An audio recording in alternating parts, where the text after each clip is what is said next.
And when we know that God is good, that is why we can be grateful for our healing now. Yes, yes? Well, good morning again, Celebration Spiritual Center. It's so good to be here with you. I want to dive right in because we have a few things to discuss today. As you know, our message series is Thank You for My Healing. And last week we started with the topic, Heal Your Mind, Heal Your Life. And I dealt with the idea that there are two pieces that are required in order for us to heal, or really three pieces I dealt with. The first is to understand that the universe is mental, that life is actually mental. Anything that we see out here in this world that we see with our physical eyes first existed in mind. Everything exists in mind first. And so we recognize that that's the realm of cause. So whatever we're seeing or experiencing out in our life, if we recognize that we need or require or desire healing, then we recognize that we must go to the realm of cause. We must go to mind. And so we must heal our minds in order to heal our lives. Now, the first part of that, and this is reflected as I talked last week in the Me Too campaign. We have to talk about it. For so long, many of the things that need to be healed in our lives have been repressed, or we've been scared to talk about it, or we didn't feel heard. And so it's important that we first bring it up, that we talk about it. And so often, many times, we're afraid to talk about it because we think we'll be overwhelmed by the feelings. What I shared last week is that it's showing up because it doesn't belong to you. It wants to get out of your system. So we talk about it.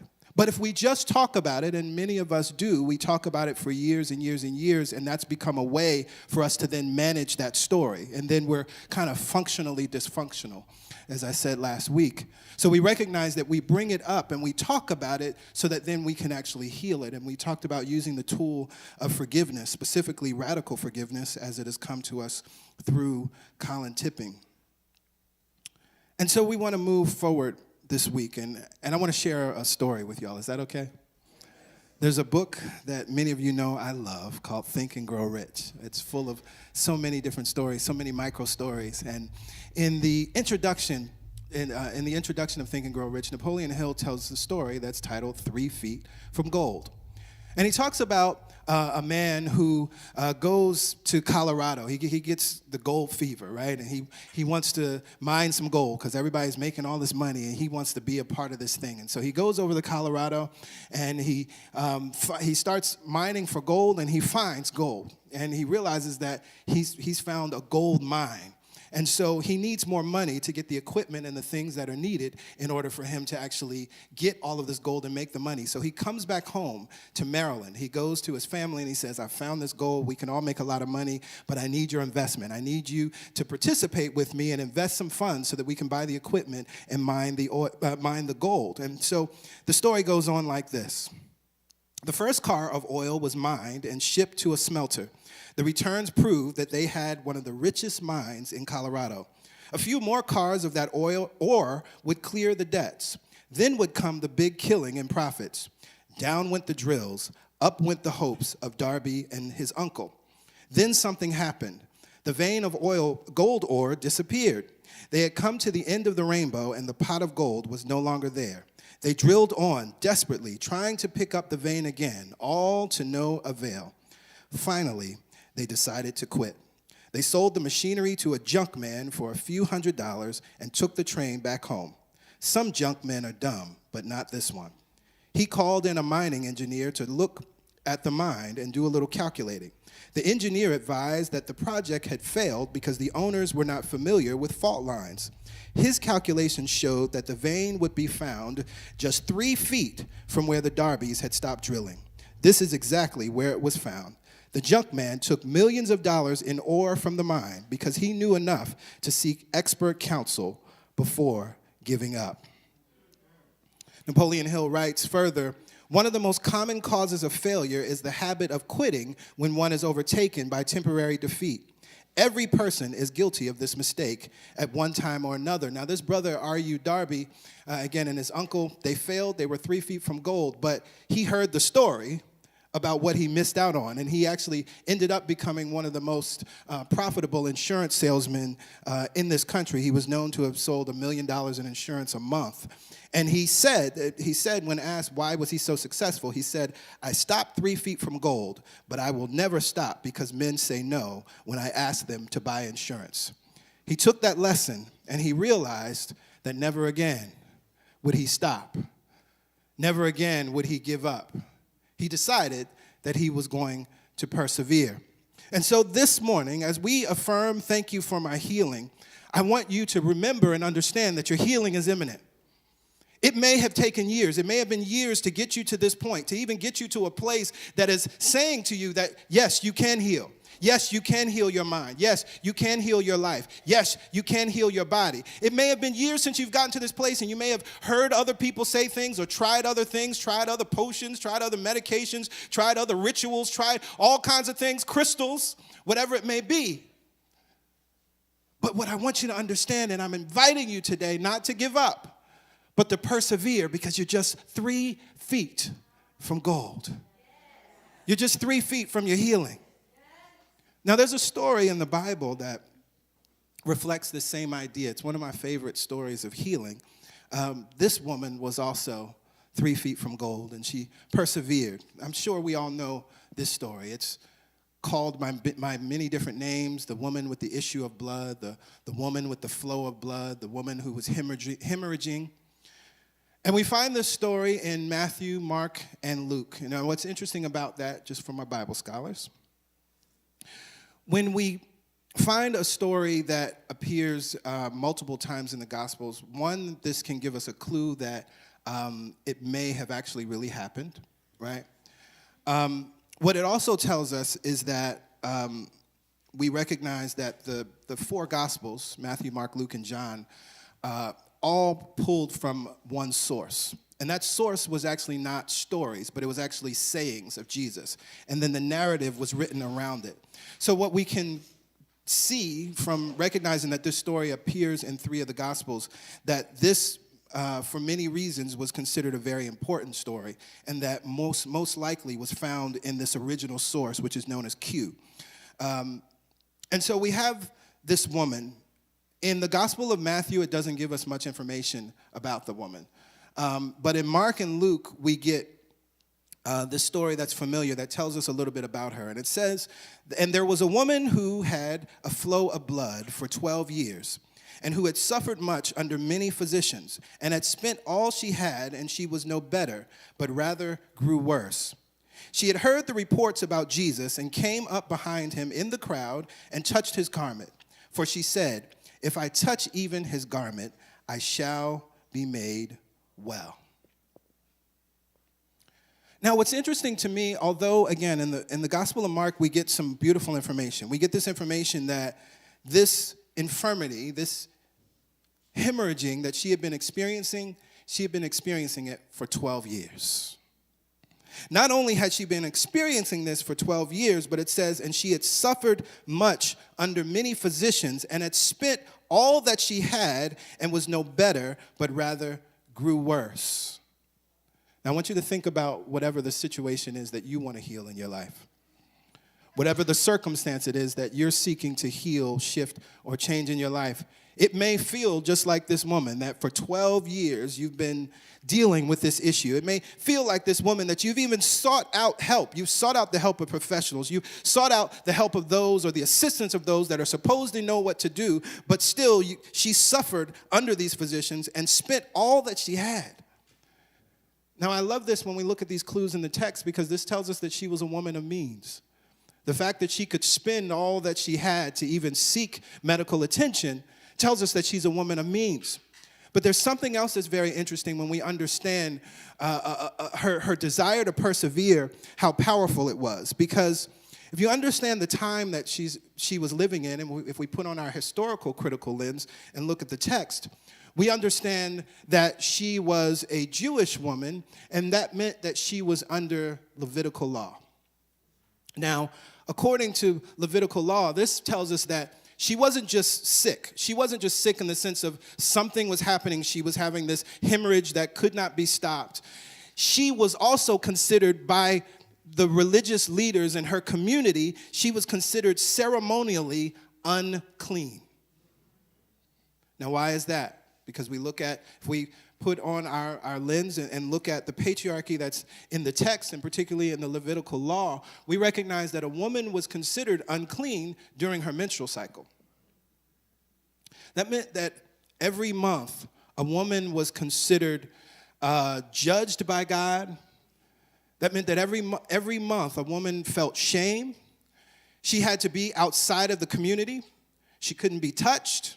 If any man touched her, then he became unclean, and then he had to move outside of the community as well and sacrifice and do different things to become clean and right within the eyes of God. We got to understand what she was going through. It wasn't just that she had, again, some type of sickness or dis-ease and all of the discomfort that brought, but it also meant that she was an outsider in her community.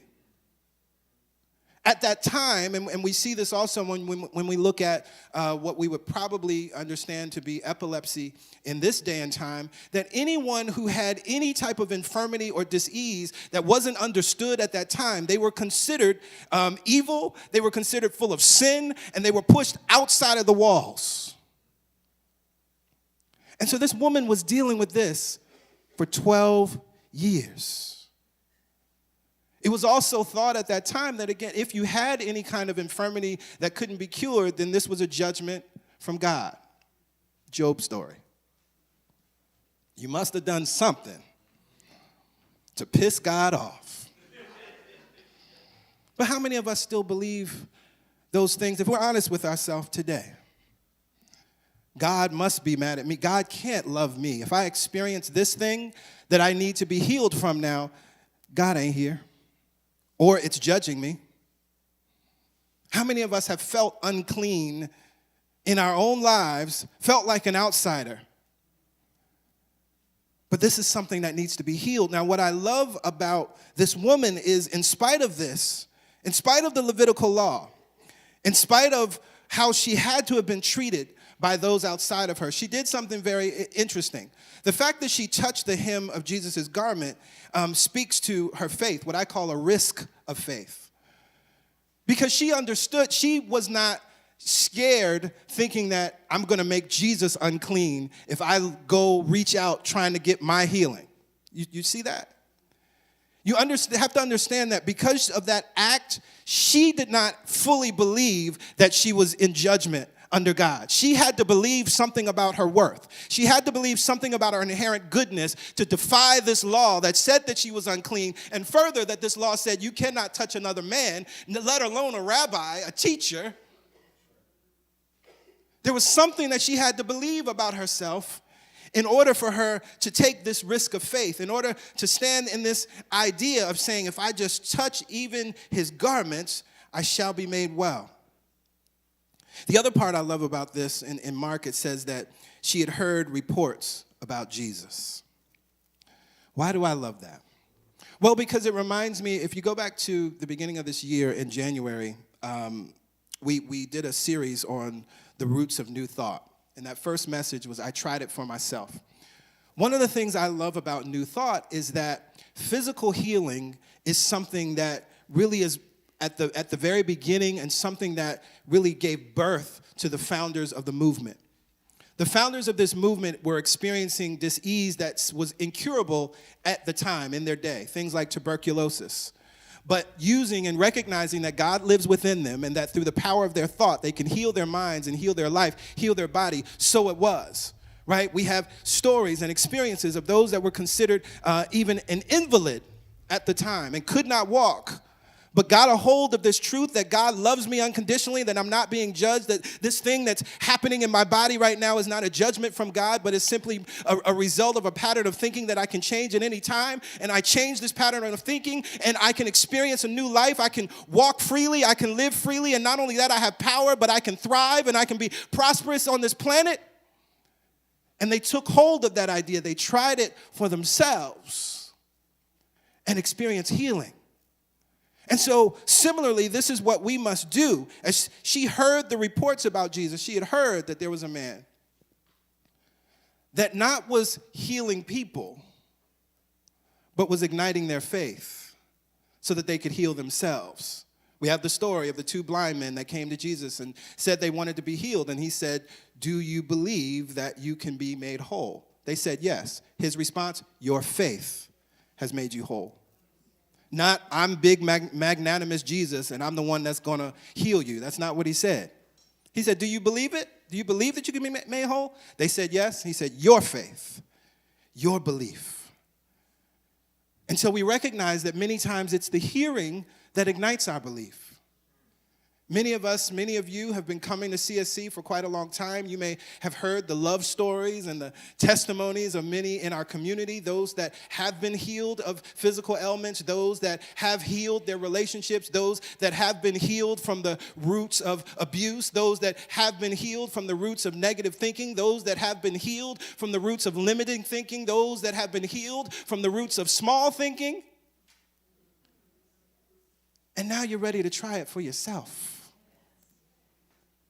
Because you recognize that you're just 3 feet from goal. Now, I love this, and it parallels in all 3 texts, Matthew, Mark, and Luke. There's a couple things that Jesus says in response. Now, the story is a little different depending on which text you read, because we have that, what's actually happening at this moment, we get a 2-for-1 miracle in this moment if you read the text. Because just before we meet this woman, we meet a man by the name of Jairus, whose daughter is dying. And so he, like this woman, had heard about Jesus, and he seeks Jesus out, and he's like, my daughter is dying. I need you to come right away so that you can heal her. And so Jesus is like, okay, right? And while he's on his way to heal Jairus' daughter is when the woman touches the hem of his garment, right? And so in some stories, in some tellings of the story, which I always love because I can just imagine the disciples, in one telling of the story we have where Jesus says, who touched me? And the disciples are like, Jesus, you see all these people around here? Like, I don't know who touched you. It could be anybody. We're in a crowd. And he's like, no, I felt the power. Who touched me? And then the woman says, it was I, right? In another telling of the story, we don't get any of that dramatization. And I love when we get the dramatization in the text. We don't get that in all the texts. But what's interesting is at each time that the healing takes place, he says some very similar words. In Matthew, he says, take heart, daughter. Your faith has made you well.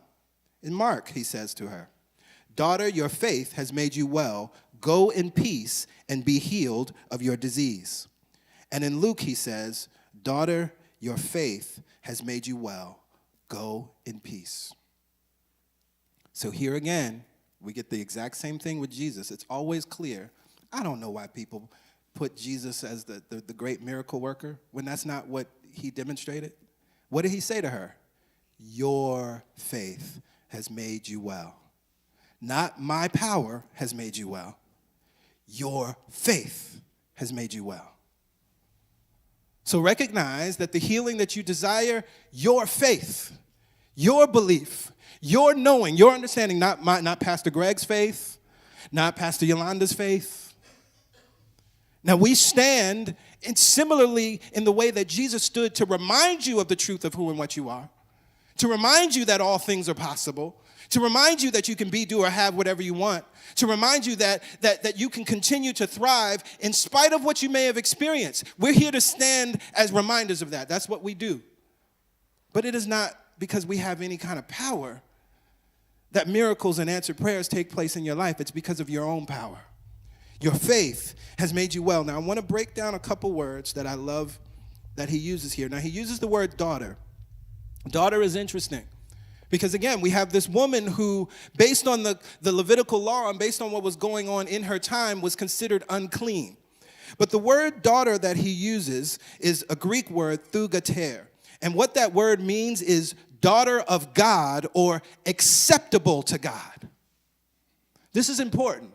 In A Course in Miracles, we quote it all the time. I remain as God created me. In other words, you were created perfect, whole, and complete, and God only sees you that way.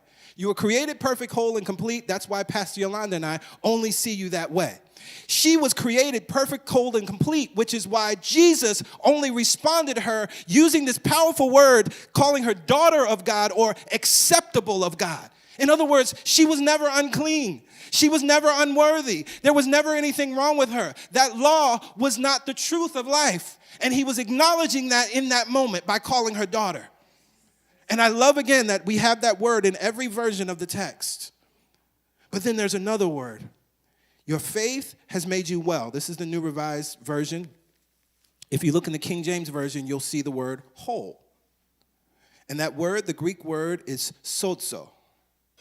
Whole, sozo, well, sozo. What does that word mean?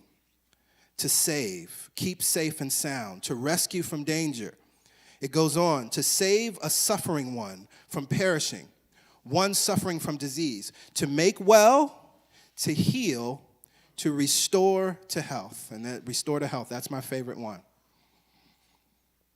It's my favorite because this is where we can understand what healing is really all about and why it's possible. Now, as I already said, we talked about this idea last week that everything comes from the realm of mind, yes? Nothing exists. I'm a broken record on this. The chairs that you're sitting on, you all understand and know that somebody thought of it first. It wouldn't exist if it hadn't existed in mind first, right? And so when we understand our healing, and particularly we're talking about physical healing here, this word of your faith has made you well, has restored you to health. Healing is a restoration back to what is. The only reason you can be healed, the only reason you can come back to wholeness is your wholeness has to exist in the realm of mind. Therefore, healing is really restoration. It's coming back to something that already is. It's not creating something that doesn't exist. It's bringing into existence here what already exists in the non-physical. That's so very important. Because so often the reason why we're missing our healing is because we're thinking that something that doesn't exist, we're trying to make that exist. But your healing, your healed self, your healed mind, your healed body, your healed life, your healed relationships, your healed finances exist now. You're restoring yourself to it. And so what he is saying here when he says, daughter, your faith has made you well. Go in peace. He's saying to her that she's restored herself back to what has always been true. Not to something that didn't exist, but to something that always exists. And so we recognize that this woman, she could have given up. She could have given up like Darby and his uncle did. Because I'm sure I can use my imagination. I'm sure that in those 12 years, some of those medications might have worked for a couple months, or, she had a little hope that things would work, but then that didn't work, so she had to go to another physician. And then, this physician said, okay, well, you need to do this thing. And that person didn't work. She went to another one. And again, spending money. And so she could have given up. It's been 12 years. She could have given up. She could have just ended her life. That might have felt easier at the time. Or she could have just resigned to suffer. Many of us do that. This is that thing I was talking about last week when I talked about being functionally dysfunctional. Where we just like, this is just what it is. I'm just broken. I'm just, and people are just going to have to deal with my brokenness or understand my brokenness. This is just how I am. And we just resign to suffer.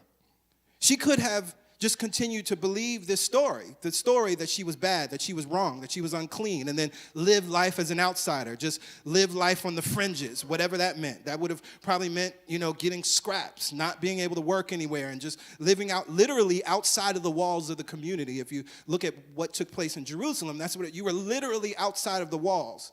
If you had an infirmity. She could have lived that way. She could have believed that she was an outsider. She could have believed that God did not love her. She could have believed that God was punishing her, but she did not believe that.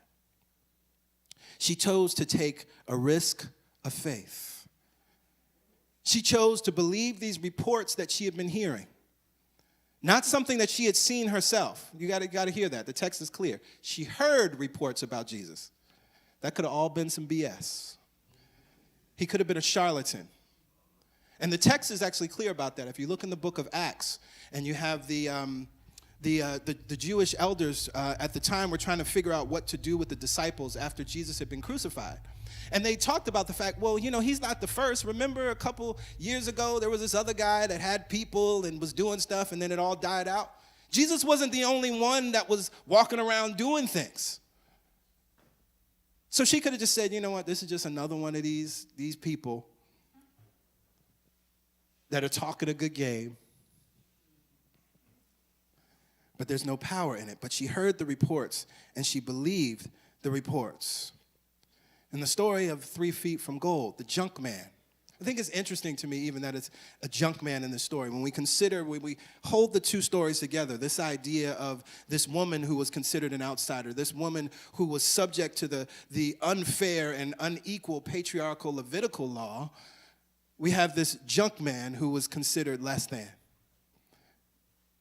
As they were trying to just get out of Dodge, like, here, just sell it to this silly man for $100.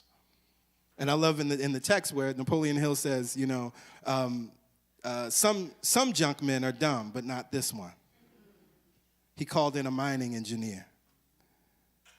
And so similarly, this junk man, he had to believe something different than what Darby and his uncle believed.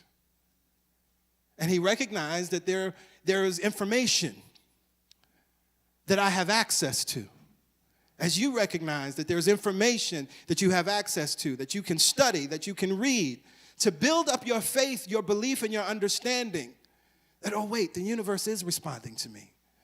Oh, wait, it's through the pattern of my thinking. Let me test this out a little bit. Let me see what's going on. What does life look like if I just start my day with 3 gratitudes each day? And let me see how the day flows from that. And what if I end my evening with 3 gratitudes? Let me see if life is responding to me. If all of a sudden, let me see what happens if instead of fussing about my partner, I begin to say good things about my partner and write those down. If instead of fussing about my job, I begin to look at the positive aspects and write down, what are the things that I love about this thing? What are the things that I like about this thing? What are its positive aspects? And let me see if the universe gives me more of those things. By law of attraction, it does. That's how it works. You're just 3 feet from gold. I invite you to stand in this moment.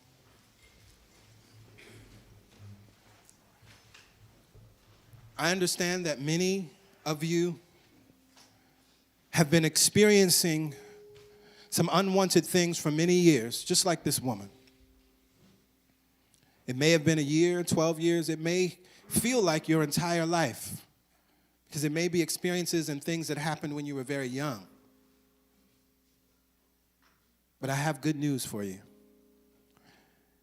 Don't give up. You're just 3 feet from gold. The sun will rise. It's inevitable. That's life, and each day promises us that. As we experience the night, the day is inevitable. The seasons promise that to us. Reverend Shauna spoke to that today, that as we have the darkness of winter, as we have the cold and the ice of winter, it promises that spring will greet us.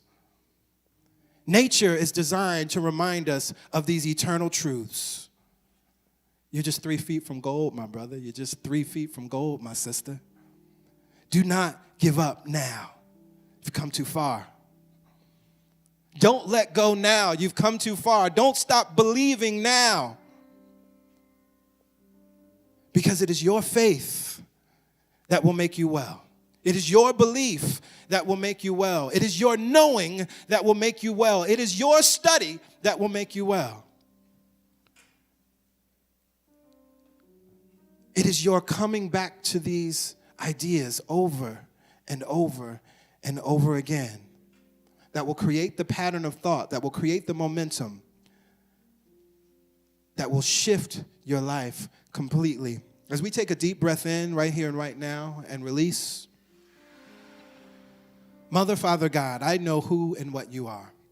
I know that you are the law in operation. I know that you are not a person, place, or thing, but you are the substance that can become anything. I know that you are the power, the life, the love behind and back and behind, underneath all things. You are the foundation of life. You are the foundation of this earth. You are the foundation of this solar system. You are the foundation of this galaxy and all galaxies beyond. There is no spot where you are not.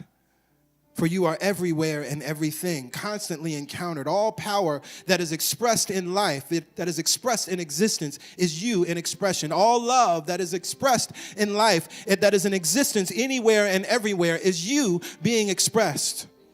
I recognize and remember right here and right now in this moment that I am one with you. I am one with all life. I am one with all power. I am one with all love. I am one with ease. I am one with peace. I am one with joy. I am one with the goodness that you are. And as I recognize my oneness and remember my oneness, I know that each and every one of my brothers and sisters that are here right now are one with you. They are one with the love that you are. They are one with the joy that you are. They are one with the freedom that you are. They are one with the power that you are. They are one with the healed mind that you are. They are one with the powerful thought that you are. They are one with you.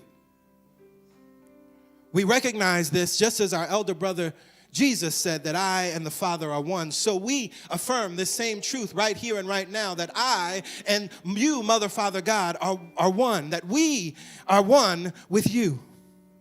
As we stand in the profound awareness of our oneness with you, we let go of anything that is unlike this power, that is unlike the greatness of who and what we are. We let go of it right now. We forgive ourselves and we set ourselves free of those old thoughts, the thoughts that we were small, the thoughts that we were unworthy, the thoughts that we were limited. We are not limited, but we are unlimited. We are not small, but we are bigger than anything that we could see, touch, taste, or smell. We affirm right here and right now